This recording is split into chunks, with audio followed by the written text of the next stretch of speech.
जब हनुमान जी ने सोने की लंका जलाई तो उसका सोना पिघलकर आखिर कहाँ गया। आखिर क्या है उस छुपे हुए सोने का असली रहस्य। रामायण सिर्फ एक महाकाव्य नहीं बल्कि हिंदुओं का एक समृद्ध इतिहास है जो हमें जीवन को जीने का तरीका बताता है और हमें ये शिक्षा देता है कि कभी भी अधर्म के आगे झुकना नहीं चाहिए। कैसे प्रभु श्री राम ने समुद्र पार कर रावण से युद्ध किया और वानर सेना के साथ माता सीता को अधर्मी रावण के कैद से मुक्त करवाया। लेकिन क्या कभी आपने सोचा है कि लंका दहन के बाद आखिर सोने की लंका का सोना पिघलकर कहाँ गया। आखिर रावण ने ये सोने की लंका किससे छीनकर हासिल की थी। ये सोने की लंका आखिर थी किसकी और इसमें कितना सोना भरा हुआ था। हेलो एवरीवन, मैं आकृति अग्रवाल आज आपके सामने एक नया वीडियो लेके उपस्थित। तो अपने आज के वीडियो में हम बात करेंगे कि जब हनुमान जी ने सोने की लंका जलाई तो उसका सोना पिघलकर कहाँ गया। तो चलिए बिना देर किए वीडियो को शुरू करते हैं और जानते हैं इस बारे में डिटेल में। रामायण का वो प्रसंग तो आप सभी को याद ही होगा जब हनुमान जी को लंकावासियों ने रावण के समक्ष पेश किया था और उसके बाद उनकी पूंछ पर आग लगा दी गई, जिसके बाद हनुमान जी ने भगवान श्री राम का नाम लेकर पूरी की पूरी सोने की लंका को आग में ध्वस्त कर दिया। लेकिन क्या आप जानते हैं कि हनुमान जी ने पूरी सोने की लंका क्यों जलाई। इसके पीछे भी एक बहुत ही दिलचस्प कहानी है। शिव पुराण के अनुसार एक बार माता लक्ष्मी और भगवान विष्णु कैलाश पर्वत पर भगवान शिव और माता पार्वती से मिलने आए। कैलाश पर इतनी ठंड थी कि माता लक्ष्मी ठंड से ठिठुरने लगी। बहुत ढूंढने के बाद भी कैलाश पर्वत पर ऐसा कोई भी स्थान नहीं मिला जहां माता लक्ष्मी को थोड़ी राहत मिल सके। तब माता लक्ष्मी ने माता पार्वती से कहा कि आप खुद एक राजकुमारी हैं, कैलाश पर्वत पर आप इस तरीके का जीवन आखिर कैसे व्यतीत कर सकती हैं। जिसके बाद एक दिन माता पार्वती भगवान शिव के साथ बैकुंठ धाम गए तो वहां की सुंदरता और वैभव देखकर मंत्र मुग्ध हो गए। माता ने महादेव से आग्रह किया कि महादेव, आप तो देवों के देव हैं, सभी देवता इतने सुंदर महलों में रहते हैं, परंतु देवादिदेव महादेव शमशान में, आखिर ऐसा क्यों, इससे आपकी प्रतिष्ठा घटती नहीं। और उन्होंने हट पकड़ ली कि उन्हें ऐसा महल चाहिए जो तीनों लोकों में कहीं भी ना हो। माता पार्वती के हट के आगे महादेव को झुकना पड़ा और उन्होंने देवों के शिल्पकार भगवान विश्वकर्मा को बुलाया। उन्हें एक ऐसा महल बनाने का आदेश दिया गया जिसकी सुंदरता की बराबरी का महल त्रिभुवन में ना हो, वो ना तो धरती पर हो और ना ही जल में।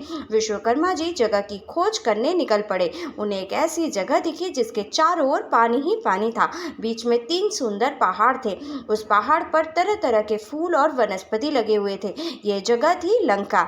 यहीं पर एक विशाल नगर के निर्माण का आदेश दिया गया। विश्वकर्मा जी ने अपनी कला का अद्भुत परिचय दिया और वहां पर एक सोने की नगरी बना दी। फिर माता पार्वती ने गृह प्रवेश का मुहूर्त निकलवाया। सभी देवताओं और ऋषि मुनियों को गृह प्रवेश का निमंत्रण भेजा गया और जिसने भी महल को देखा वो उसकी प्रशंसा करते नहीं थका। महल पूर्ण रूप से सोने का बना हुआ था। कहते हैं रात में इसकी चमक से लंका चमकती थी। अपने नए घर के निर्माण से माता पार्वती बेहद ही खुश थी। सोने के महल की वास्तु प्रतिष्ठा की पूजा के लिए अब एक ब्राह्मण की जरूरत थी। उस समय रावण के पिता ऋषि विश्वा को बुलाया गया, लेकिन पूजा के दौरान ही ऋषि विश्वा को इस सोने की लंका से अत्यंत प्रेम हो गया और जब दान देने की बारी आई तब ऋषि विश्वा ने पूरी की पूरी लंका ही दान में मांग ली। ऐसे में भगवान शिव ने ऋषि विश्वा को पूरी की पूरी लंका ही दान में दे दी। ऐसे में माता पार्वती भी रुष्ट हो गई और उन्होंने श्राप दे दिया कि आने वाले समय में जिस लंका में मैं नहीं रह पाई वहां कोई भी नहीं रह पाएगा और यह लंका आग में जलकर भस्म हो जाएगी। अब विश्वा ने यह सोने की लंका कुबेर को सौंप दी। तब उसके बाद रावण ने अपने ही भाई कुबेर को युद्ध में परास्त कर यह लंका हासिल कर ली। उसके बाद उसने स्वयं भगवान श्री राम की पत्नी यानी कि माता सीता का हरण किया, जिसके बाद भगवान शिव के अंशावतार यानी कि हनुमान जी ने ही उस लंका को भस्म कर दिया। ये तो आप सब जानते ही हैं, परंतु महादेव से लंका को प्राप्त करने के विषय में एक अन्य कथा भी मिलती है, जिसके अनुसार एक बार जब माता पार्वती की सोने की लंका के पास से जब रावण गुजरा तो वह उस स्वर्ण लंका को देखकर उस पर मोहित हो गया और उसके मन में लालच आरण कर महादेव के पास आया और दान में सोने की लंका को ही मांग लिया और महादेव ने सोने की लंका उसे दान में दे दी। इस तरह रावण ने धोखे से सोने की लंका को हासिल कर लिया। इस बारे में जब माता पार्वती को पता चला तो उन्होंने श्राप दे दिया कि सोने की लंका एक दिन जलकर भस्म हो जाएगी। लेकिन प्रश्न यही है कि जब महादेव के अंशावतार यानी कि हनुमान जी ने उस सोने की लंका को जलाया तो वो सारा सोना आखिर कहाँ गया। सोना तो पिघलता है ना, फिर ये सारा का सारा सोना पिघल कर कहाँ गया। तो इसका वर्णन भी तुलसीदास जी ने रामचरितमानस के कुछ खास चौपाइयों में साफ साफ किया है।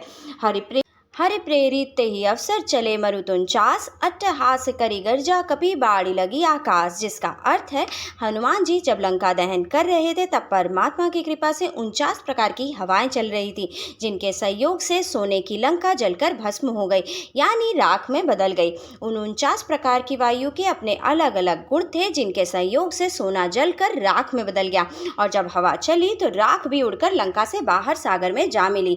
तो अब यदि आपसे कोई पूछे कि हनुमान जी ने जब सोने की लंका जलाई तो सोना पिघलता है, जलता तो है नहीं, तो आखिर वो सोना कहाँ गया, तब तुलसीदास जी द्वारा लिखी गई इस खास चौपाइयों के बारे में आप उसे जरूर बताना। आपकी इस बात पर क्या राय है, हमें कमेंट करके जरूर बताइएगा। आज की वीडियो में बस इतना ही। For more such interesting video, like and subscribe my channel. Thank you.